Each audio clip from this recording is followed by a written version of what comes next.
இனிய நண்பர்களே, வணக்கம். தலைப்பு இன்று ஒரு நொடி ஒரு பார்வை நயன தீட்சை. ஒன்றும் புரியவில்லையா? நானும் எண்ணற்ற ஆன்மீக நூல்கள் படிக்கிறேன், சமய சடங்குகளில் ஈடுபடுகிறேன். ஆனால் ஆன்மீக துளி அனுபவம் கூட பெறவில்லையே என்ற அங்கலாய்ப்பு எல்லாருக்கும் இருக்கிறது. அவர்கள் எல்லாம் வியந்து பொறாமை கொள்ளும் அளவில் அற்புத அனுபவம் பெற்றவர் ஒரு அயல்நாட்டுக்காரர். அவர் யார்? பால் பிரண்டன். இங்கிலாந்து ஐரிஷ் நாட்டை சார்ந்தவர். அவர் ஒரு எழுத்தாளர், பத்திரிகையாளர், ஆன்மீக ஆராய்ச்சியாளர். அவர் இந்தியா வந்தார். ஏன்? பால் பிரண்டன் 1930களில் இந்தியா வந்தது அவரது ஆன்மீக தேடல் காரணமாக. அவரது நோக்கங்கள் என்ன? உண்மையான ஆன்மீக ஞானிகளை தேடி வந்தார். மேற்கு உலகில் கிடைக்கும் மேலோட்டமான ஆன்மீக முறைகள் அவரை திருப்திப்படுத்தவில்லை. ஆன்மீக உண்மை எங்கே உள்ளது என்ற ஆழமான கேள்விக்கான பதிலை தேடி இந்தியா வந்தார். யோகா, தியானம், மெய்ஞானம் பற்றி நேரடியாக அறிய வந்தார். ஏனென்றால் இந்தியா என்பதுதான் பழமையான ஆன்மீக மையம் என்பதால் யோகிகள், முனிவர்கள் மற்றும் ஞானிகளை நேரில் சந்தித்து தெரிந்து கொள்ள விரும்பினார். தன்னுடைய உள்ளார்ந்த அமைதிக்கான பாதையை கண்டுபிடிக்க வந்தார். அவருக்கு உள்ளுக்குள் ஒரு அமைதியற்ற தேடல் இருந்தது. அதை தீர்க்க உண்மையான ஒரு குரு, மெய்ஞானி தேடி வந்தார். தனது கண்டுபிடிப்புகளை உலகத்திற்கு எழுதி காட்ட விரும்பினார். அவர் ஒரு பத்திரிகையாளர் என்பதால் இந்திய ஆன்மீகத்தை ஆராய்ந்து அதனை எ சர்ச் இன் சீக்ரெட் இந்தியா போன்ற புத்தகங்களில் மேற்கு உலகுக்கு அறிமுகப்படுத்த வேண்டும் என்ற ஆர்வத்தில் வந்தார். இந்த தேடலின் உச்சி என்ன?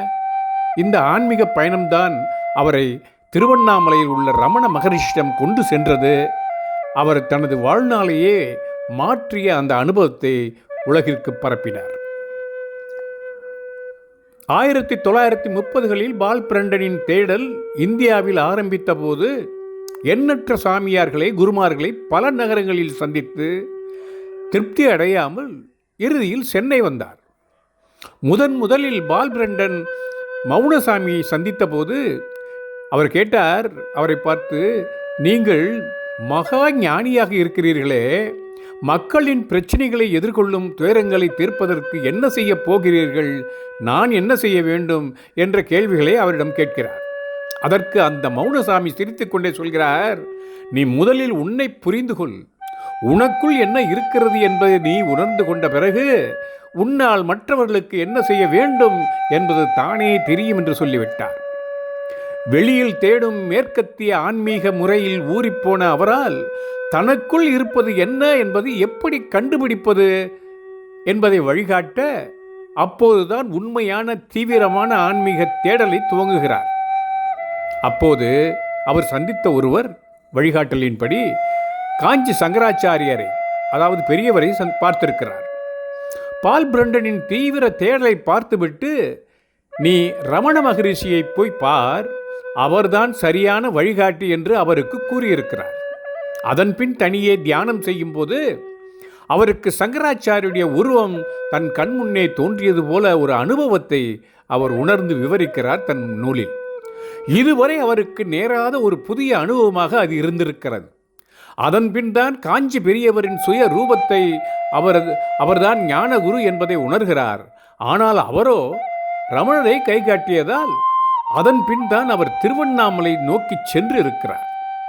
திருவண்ணாமலையில் ரமணரை சந்தித்து உலக மக்களின் துயரம் தீர்க்க என்ன செய்வது என்ற கேள்விகளை வைத்தபோது அவரும் முதலில் நீ யார் என்பதை உணர், வெறும் சிந்தனைகளோ பயிற்சிகளோ தேவையில்லை, நீ ஒரு நொடியில் உனக்குள் இருப்பதை அறிந்து கொள்ள முடியும், முயற்சி செய் என்று சொல்லியிருக்கிறார். அந்த நொடி எப்போது வரும் என்ற பிரண்டனின் எதிர்பார்ப்பு அவர் எதிர்பாராமலேயே ஒரு நாள் நிறைவேறியது. அது எப்போது? அதை அடுத்த பகுதியில் காண்போம் என்று கூறி விடைபெறுகிறேன். நட்புடன் நாகராஜன்.